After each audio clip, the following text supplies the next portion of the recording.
This episode is brought to you by Shopify. Whether you're selling a little or a lot, Shopify helps you do your thing, however you cha-ching. From the launch your online shop stage, all the way to the we just hit 1 million orders stage. No matter what stage you're in, Shopify's there to help you grow.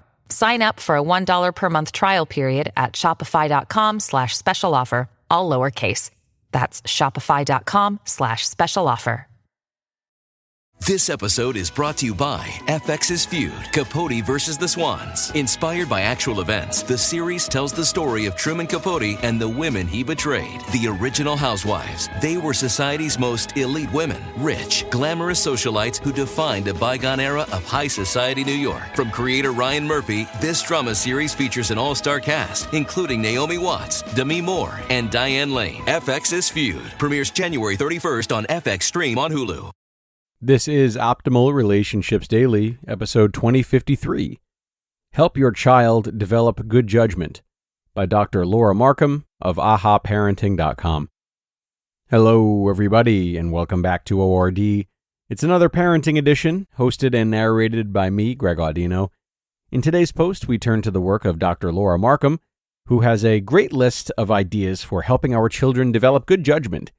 And I think you'll find that these tips can be beneficial for kids of many ages. So listen closely as we jump into this one and start optimizing your life. Help Your Child Develop Good Judgment by Dr. Laura Markham of ahaparenting.com. Many adults are crippled with indecision when faced with difficult choices. Others, worse yet, make self-destructive choices and repeatedly demonstrate poor judgment. But no one is born with good judgment and the ability to make wise decisions. Good judgment and decision-making skills develop from experience combined with reflection. As one sage noted, judgment develops from experience. Good judgment develops from bad experience. So, our goal as parents is to give our children experience in making decisions, and to make sure they have the opportunity to reflect on those decisions and learn from them.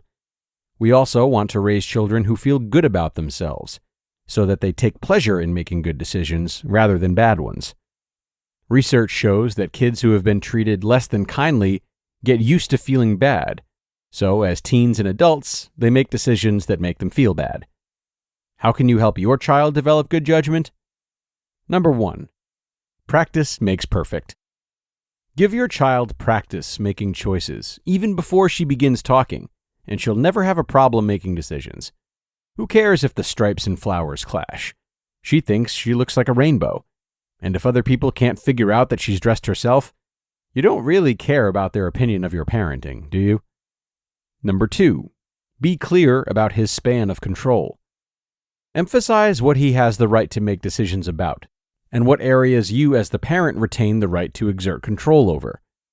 With toddlers, you might say, "Yes, I guess you may wear your Superman outfit again, although you've worn it every day this week. You're in charge of choosing your own clothes, but you'll need to change before we go to services, because there we dress up to show respect, and you'll need to brush your teeth. Do you want to do it now or before we leave the house?" With preteens, you might say, "You can invite your friends for Friday night dinner if you want, but you're expected to have dinner with the family on Friday night as usual. You can either go to the movies with your friends after dinner on Friday or on Saturday." Number 3, consciously help your child develop good judgment by reflecting with him. Many people never develop good judgment because their experience isn't accompanied by reflection. Help your child to make decisions consciously. How will you decide what piece to play for the recital? By helping them think through the possible repercussions of various choices. I wonder if you'll feel too pressured about getting your homework done if you choose such a hard piece to master. Just as important, offer your child the opportunity to reflect after the fact on how their decisions worked out. I know you worked hard preparing for the recital. Are you glad you chose that music? Number 4, model the process of decision making. Share how and why you make decisions from the time your child is tiny. Examples include, "I think I'll bring an umbrella on our walk. It looks like rain. I'm going to try the salmon. It's really good for you and delicious. And I'd like our family to help with the drive for school supplies. All children deserve a good education, and this is one way to help. Number 5.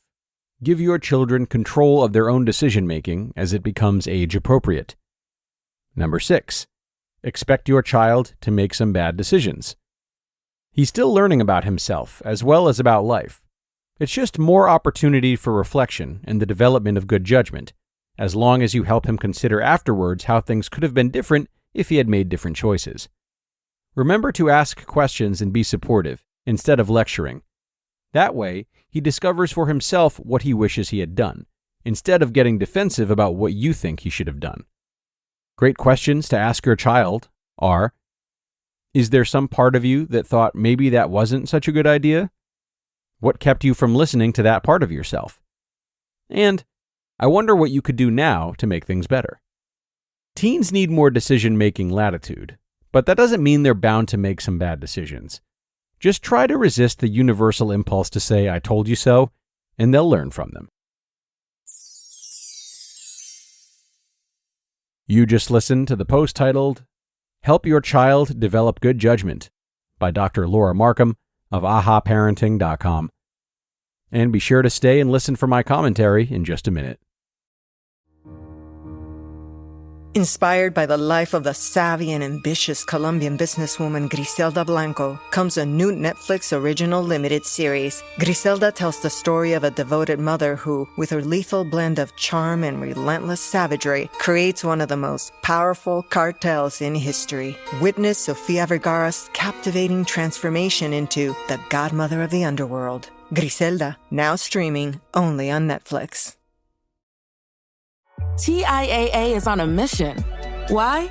Because 54% of Black Americans don't have enough savings to retire. So in collaboration with big-name artists like Wyclef Jean, TIAA released Paper Right, new music inspiring a new financial future. With 100% of streaming sales going to a nonprofit that teaches students how to invest. Stream Paper Right now and help close the gap. And thank you so much to Dr. Laura for this post and her great insights. Now, if I had to add something to this already wonderful list, I think it would be the value of sharing your own experiences with judgment as a parent. As we know, kids are more likely to learn when they feel they are safer to do so. So not being under attack, not being guilt-tripped, or anything along those lines. And one way to make them feel safe is to establish that bond with them by reminding them of times you exercised bad judgment and what you learned from it. It's important for kids to feel as though their parents aren't making rules from some moral high ground that's unattainable for them. There's a lot more relatability this way, and therefore cooperation. When we can bring ourselves down to their level and speak to them from a place of similar experiences while still retaining a sense of authority as parents.